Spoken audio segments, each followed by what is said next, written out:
As the 2009 NASCAR Canadian Tire Series heads into the home stretch, Barrie Speedway is set to play host to 300 laps of action.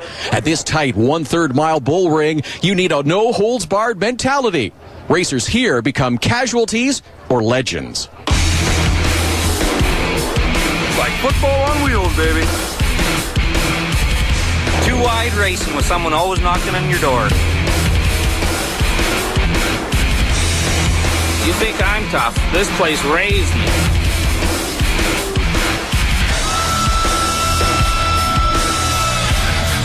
Ooh, this is going to get good. Welcome to race number 11 of the 2009 NASCAR Canadian Tire Series, presented by Mobil 1 from Oro, Ontario. This is the Torbram Electric Supply 300, presented by The Source.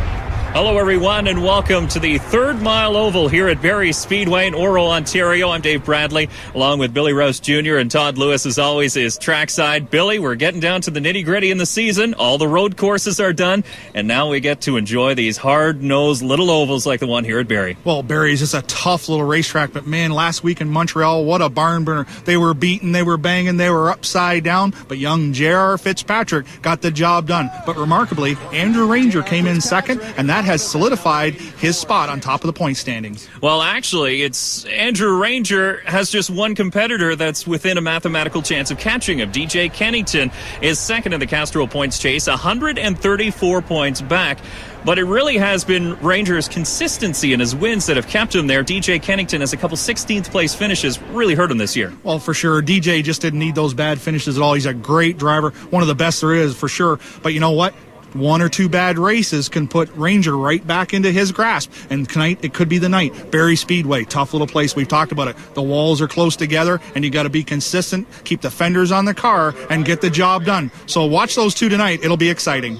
Driver who led the Castro points chase after round number 1 was Dave Whitlock. Big win in St. Eustache. And, of course, prior to the 2009 season, Whitlock announced his retirement from the NASCAR Canadian Tire Series, and that's going to leave a big hole in the series. Well, it sure is. He's just a true gentleman racer. He's won a lot of races. He's done it all. He started racing at my home track, Delaware Speedway, in a street stalker. He won 3 NASCAR champions. What can you say? Dave Whitlock's pretty much done it all. He has done it all as a driver, but also as an owner driver as well. He's had a number of successful multi-car teams under his control. Of course, Earl Ross drove for him, Mark Dilley, and a guy named Billy Rouse Jr. also sat behind the wheel of Whitlock's Motorsports race car. Absolutely. I drove for him back in 1995 and part of 96 with the Ford sponsorship behind us. Had a great time. Dave was a good owner, gave us all the tools we needed to have success. Well, let's send it down trackside. Todd standing by with the driver, the 39 Dickies Dodge.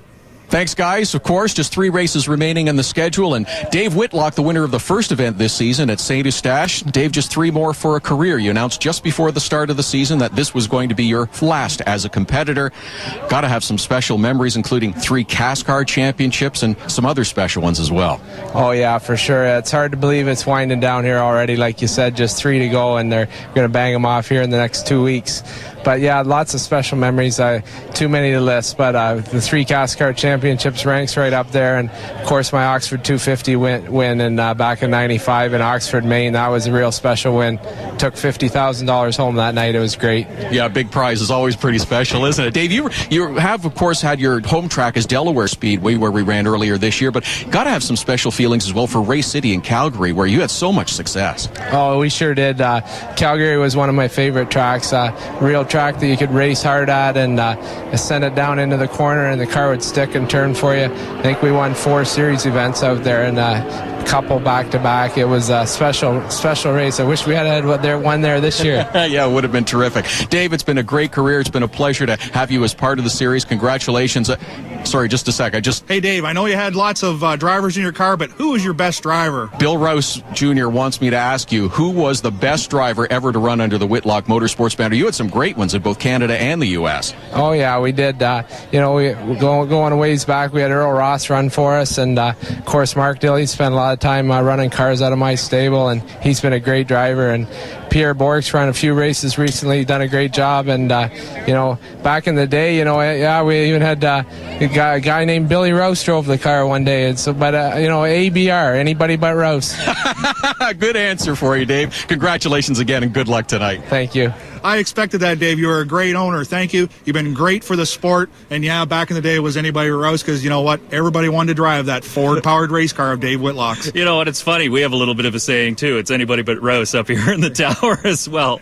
Well, we do have to congratulate Dave Whitlock. Good, strong qualifying effort here in the Torbram Electric 300. But it was the 95 of Anthony Simone who took top spot.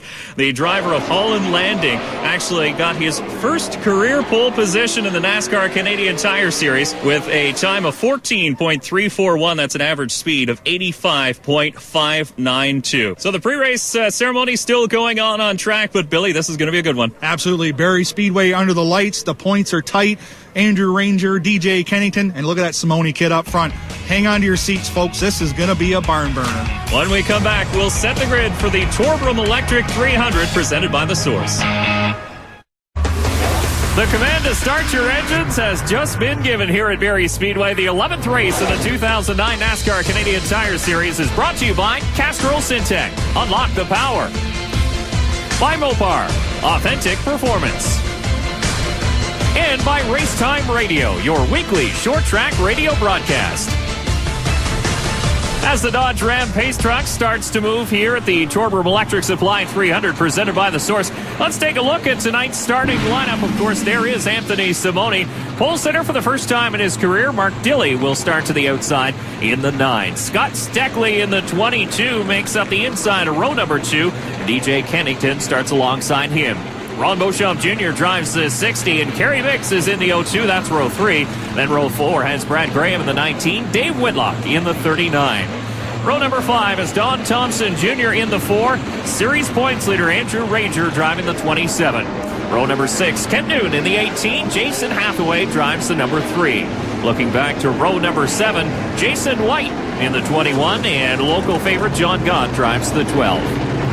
Row number 8, Joey McComb in the 50. Cale Gale in the 13 makes his first start here at Barrie Speedway. And row number 9 has Jeff Lapsevich in the 23. Howie Skinnell drives to 56. And row number 10, Joey Hansen, the rookie, in the 40. And Dexter Stacy, the other rookie, in the 55. Well, Dave, them rookies just can't get away from each other. They qualified side by side, and they're right there in the points. This should be a good night for them as well. Joey Hansen actually does have a slim 80-point lead over Dexter as they prepare for tonight's showdown at Barrie's. We'll ride along tonight with Joey's car owner, DJ Kennington. With more on tonight's race, let's send it down pit side to Todd Lewis. Todd?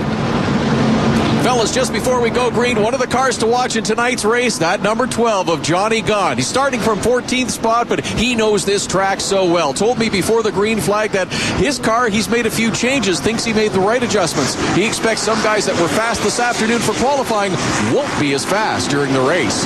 And John Gott racing with a special sponsor on his hood, the Brandon Crisp Endowment, raising money for the Canadian Tire Jumpstart program, giving underprivileged children a chance to play organized sports. So an extra incentive for John Gott to be up front here tonight.